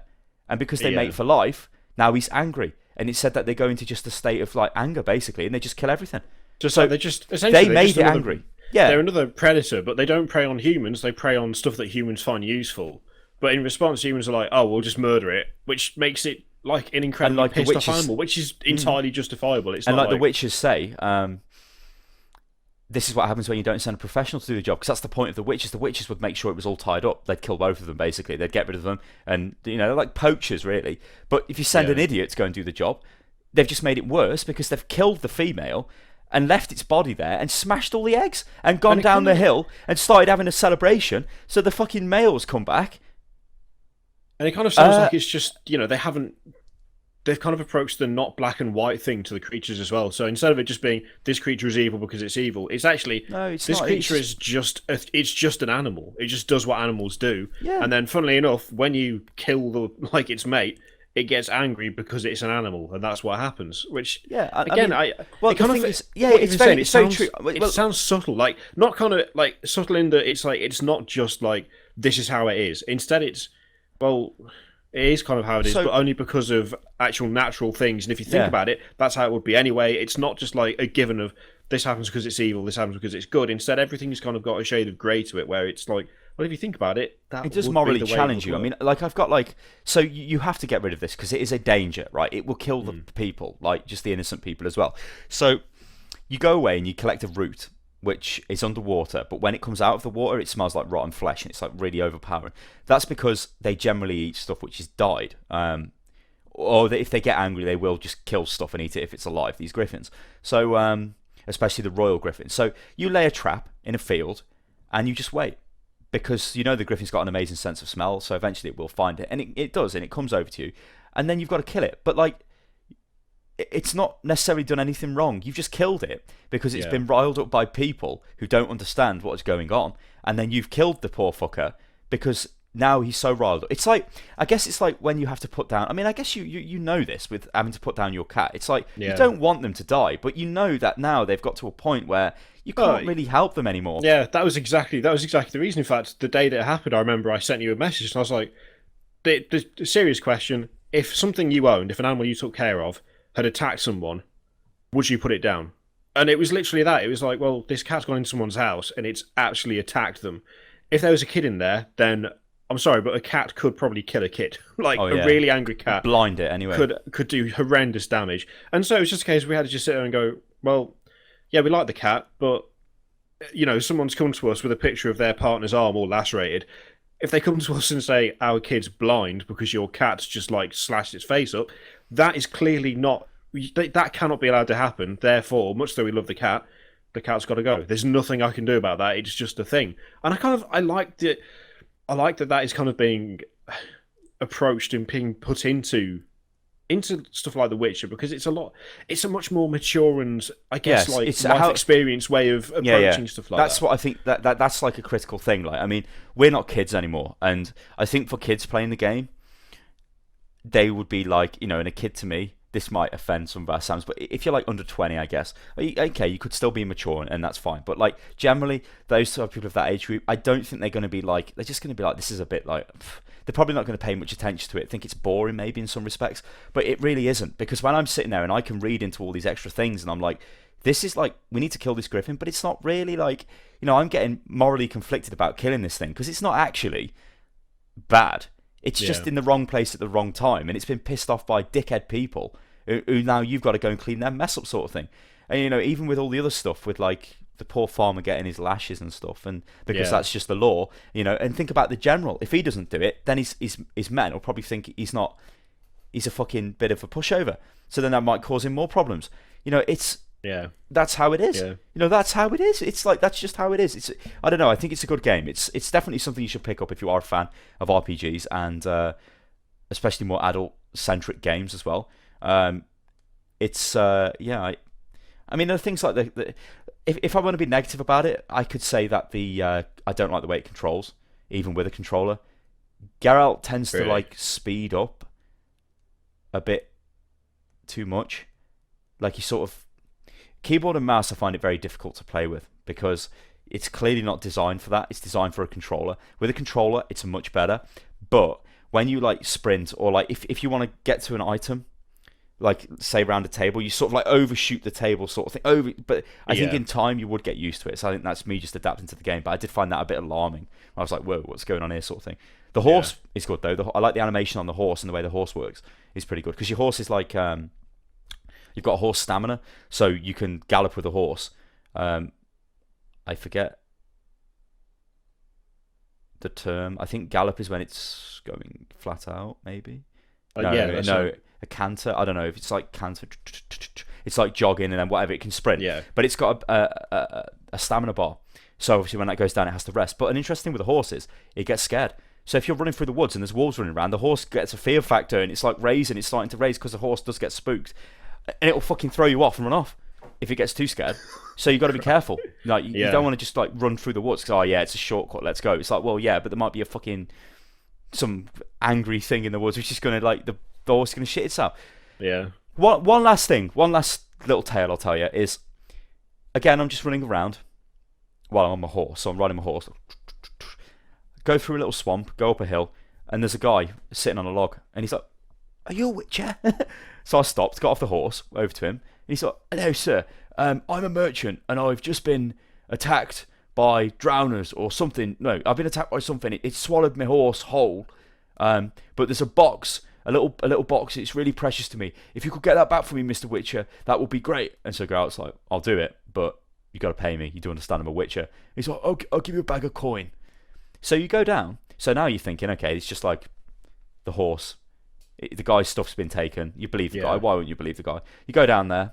You find his horse is actually riddled with arrows. And the cart is like all overturned, and it's not actually been ate. And it's like, because Geralt's like, he's not an idiot, obviously. So he's thinking, this has not been eaten by anything. And there's only drowners in that area, and they don't eat horses. So Geralt's like, this is bullshit. So you find the box. You go back to the guy, and you're like, hello, I've got your box. And he's like, "Oh, thanks." And the Geralt's like, "I think it's time you come clean with me, because what's actually going on here," sort of thing. And the guy like looks shifty, like, "Oh shit, like I've been rumbled." And he goes, "Look out behind you." And Geralt just stares at him and goes, "I'm a witcher." It's like, I'd know if something was behind me. And he's like, oh god, and he just runs onto his horse and starts running off.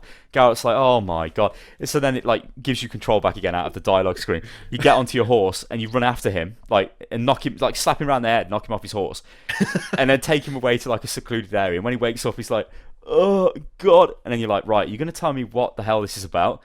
If you don't tell me, I'm just gonna kill you. And he's like, "Actually, my lord, I'm part of the Temerian underground resistance, and that was a medical convoy going for the Nilfgaardians, so we intercepted it, and that's actually what's in the box, medical supplies, because we don't want that going to their army." So then you're like, oh, right, okay, so it's actually different now. He's not just some scumbag bandit who I thought he was. Yeah. You think he's a merchant, now you think he's a scumbag bandit. Now you actually know that he's part of the Temerian underground resistance. It was like, you know, they're obviously the resistance against the Nilfgaardian fucking occupation. And it's like, oh, okay then. So then you've got a choice. You can either say, okay, go on, go away with your life, I won't kill you. Or you can say, go away with the medical supplies to help the Temerians. Or you can say, I'm taking the medical supplies, now fuck off. or I'm just going to kill you, basically. So I'm like, okay, you can just take the supplies and go to your underground thing. But then Geralt says something so like sarcastic and twat-worthy, where he's like, yeah, take your medical supplies to you and your allies who hide in bushes are trying to, you know, kill the Nilfgaardians. Like, but like that's just another example again. Like, and like I said, all this took place in what I guess you could call the tutorial area of the game. Yeah. And it's very, you do feel like you're exploring a world, and you're just coming across things, and people ask you for stuff, and it always seems to not end up the way you think it will end up. It's like a twist and a twist and a twist. Yeah. And if that's happening with the first couple of like quests, then yeah, I don't know where this is going to go, but I can't wait to play it, Mr. Kirioth, and get back to playing it. Well, I'm going to raid the email account and grab a key now, because I. Well, yeah, I mean, well, there was one other little thing which was annoying, which I think they are going to fix in the patch, but I don't know whether they have, is the cutscenes. Well, they're not cutscenes. So when you go into a dialogue with somebody, yeah, it goes to the dialogue screen, so the cameras zoom up, and it's like Geralt, whoever he's talking to. That would drop to 30 FPS, which was really fucking annoying. I think they were pre-rendered, but I think the way they transition. No, sorry, they're not pre-rendered, but for some reason there was a setting that forces them to be 30 FPS, even though the game runs at 60. But you can change that in the ini file for the config, and you just literally, it'll say like cinema value equals 30, you just change it to 60, and then suddenly it was a lot better, because that would have stopped me playing the game, if I'm honest. I wouldn't have been able to handle it constantly dropping down to 30 then going back up to 60. It was really like, well, to coin one of your phrases, it was really jarring. It was like, what the fucking hell is going on here, sort of thing. But yeah, guys, I mean, let me know if you've been playing this in the comments below. I guess a lot of people have, and it really is a good game. It really is a good game. So, do you think? Now, I never finished Witcher 2. Do you reckon I'd get through Witcher 3 from what you've experienced so far? So, because I found it a bit, I don't know. Witcher 2 I really enjoyed, but I think it might have been like the kind of linear aspect where it didn't quite agree with me. You don't need to have played Witcher 2, but the fact that I've played it means I know kind of what has gone on. Like, there's a bit when you go to see the Emperor, and he's like, one of his generals comes up to you and asks you a series of questions, and he'll be like, so, what actually happened with you and this guy? Just to clarify. That is because it's simulating the Witcher 2 save file. Because I don't have my Witcher 2 save file anymore, but I can remember what I did at various points. So, the assassin at the end of Witcher 2, who is basically like, you didn't kill the king, from what I remember. He's like well, no, you didn't kill the... You didn't do it. This guy did it. But you can actually take responsibility for it if you like. Or you can say no. But at the end of The Witcher 2, I killed that guy. You've seen him in the cinematics. It's that really massive witch with a big bald head. Yeah. I killed him because he caused me loads of trouble. And he fucking fucked up like relationships I was in and all this. So I killed him. Which was like, maybe you shouldn't have killed him. But like, when I get to Witcher 2, when he asked me about that, Witcher 3, sorry, I know that was an event that happened in Witcher 2, so I can say yes or no. But even so, you could just say anything to it, and it doesn't really matter, because it will kind of fill it in for you. But I think having played Witcher 2 does help. Witcher 1, don't think you even need to bother, because it's all about Witcher 2, to be honest. Yeah. It's all about Foltest, Temeria, and stuff like that. Which I guess kind of is in Witcher 1, but it's like, it's just Witcher 2, but as I say, I don't think it's the fact that I have played Witcher 2 has helped me. Yeah, it isn't like, but it's not like essential to the experience. No, I wouldn't say it's essential. No, well, it's definitely not essential, because you know, it does introduce you as you are the Witcher. You are a monster hunter. You do this, you do that. So if you didn't know who he was, and they did say that is a problem, because if you think about the other games, not really available on consoles. So how would you just sell Witcher 3 on a console with not being able to play the other ones, especially Witcher 1?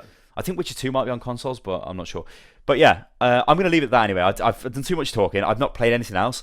That is literally all I've played all week. Well, and obviously with Cities with you and dicking about and other crap. But yeah, that is what I'm really looking forward to playing again, to be honest. I'll probably go away and start playing it. All right, guys. So leave a comment below with what you've been playing on this week. Obviously, comment on whatever we've said. I hope you've enjoyed the show. If you do want to support the show, there is a link up the top right-hand corner to the Patreon for Hotfix, which supports both Pubcast and Hotfix.